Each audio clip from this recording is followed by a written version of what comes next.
Is it going to be worth buying the Sony A95K in 2023? I'll have a lot of those answers for you while we stack it up against the LG G3 and we talk about the options that are out there in the OLED and QD-OLED TV market. Last year, the A95K from Sony was looked at as one of the best, if not the best, TV on the market when it came down to what was available for OLED TVs.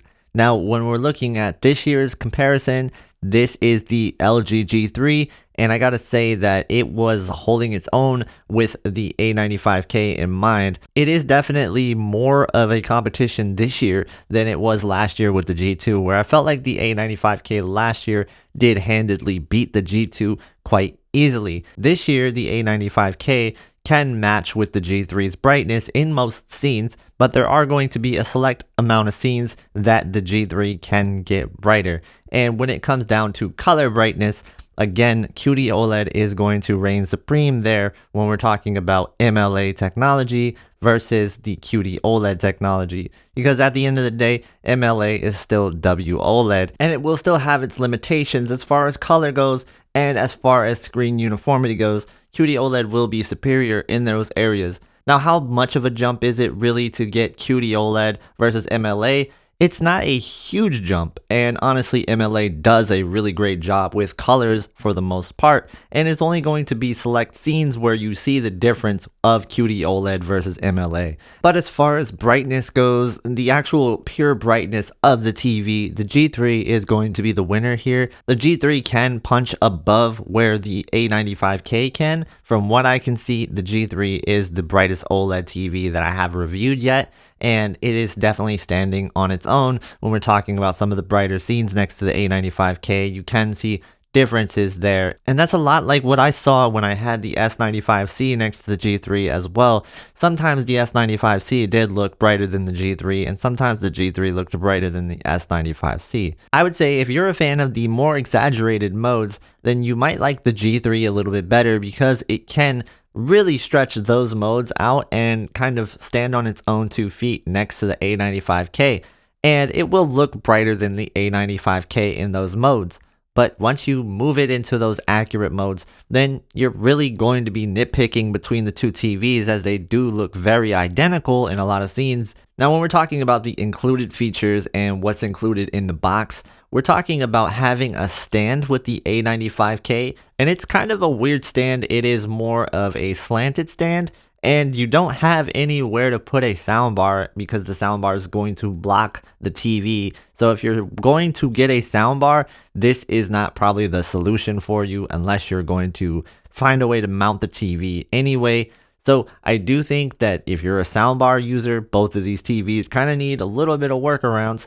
If you're using the G3, of course, it does not have a stand, and you will have to get your own separate stand for it, but it does come with a mount in the box. So if you're mounting the TV, that is a good way to go. Now, right now, Best Buy is actually offering the stand with the LG G3 purchase, which is really cool. It is an official LG stand, but this will also slant the TV back a little bit, but there will be room for a soundbar underneath if that's something you are interested in. And if you guys are interested in these products, I will have affiliate links for these products in the description. Thank you guys so much for your support. All right, so now when we're talking about the actual HDMI 2.1 ports on the TVs, you do have 4 HDMI 2.1 ports on the LG G3, and on the Sony A95K, you only have 2 HDMI 2.1 ports, and one of them is shared with the EARC port, and that could be a problem if you are somebody who uses a soundbar and you have multiple compatible HDMI 2.1 devices. It's a shame that Sony does still have that issue, and it is something that you gotta call out every time you talk about Sony because it is something that maybe not everybody knows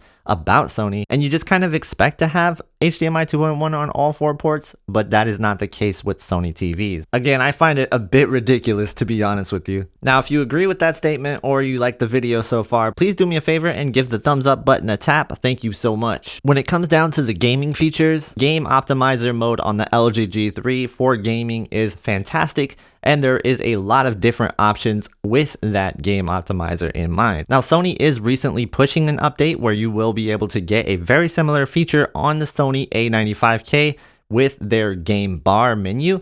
So what about the actual gaming performance of these TVs? What do they look like when they are gaming? I actually think that Sony has one of the best game modes in terms of picture quality, especially when you factor in you can use a lot of your processing features and a lot of the settings menu options. Because they give you so much customization, the input lag is going to be a little bit higher on Sony TVs. And in fact, you're probably going to have to deal with that type of input lag anyway if you're going with the LG TV, if you want to get the best possible game mode, which is going to be using auto low latency mode. And if your console does not support the auto low latency mode, or if your graphics card doesn't support it, then you will be running into an issue where your game mode isn't going to look as good as it does outside of game mode.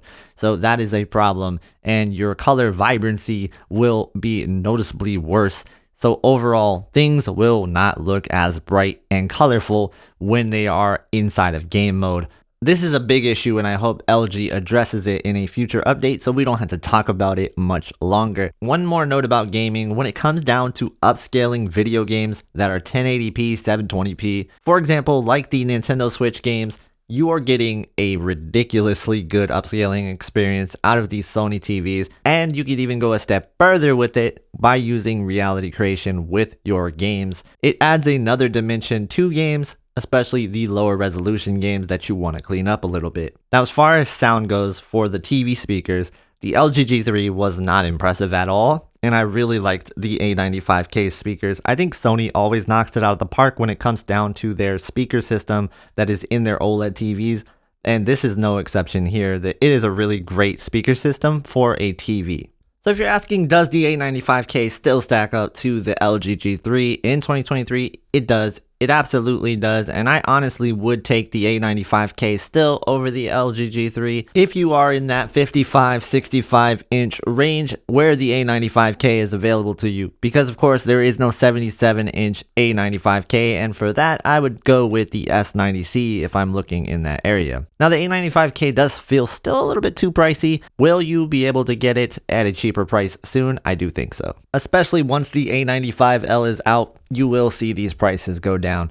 And I do think that I would buy the A95K over the S95C in the 55 and 65 inch range. Assuming the price goes down even further, the A95K is probably going to be a better bargain overall. But I don't know that I would buy it over the S90C. It really just depends on how premium of a TV I would want, because the S90C doesn't look too premium, to be honest with you, and the A95K really does. And that stand, a lot of people hate it, but I think that if you want a premium TV, this is one of the best. And for me, the X factor has to be the XR processor. I think that Sony has the best processing on the market right now. And of course, that translates to what is probably the best picture quality on the market right now. But when it comes down to like what is the best TV, it is between the S95C and the A95K. You do give the edge to the S95C because it does have a little bit more brightness capability. Now, what is going to happen with the A95L? Do I think that's going to be the king of TVs this year? Well, I'll tell you, I'm really looking forward to finding that out a little bit later this year when the A95L comes out. And when that does happen, best believe it will be on this channel up against multiple TVs. So please don't forget to subscribe to the channel with notifications on if you don't want to miss those videos. If you have any buying questions or any questions at all, put them in the comments below. If you're looking for more TV comparisons, I have another one I think you'll like right here.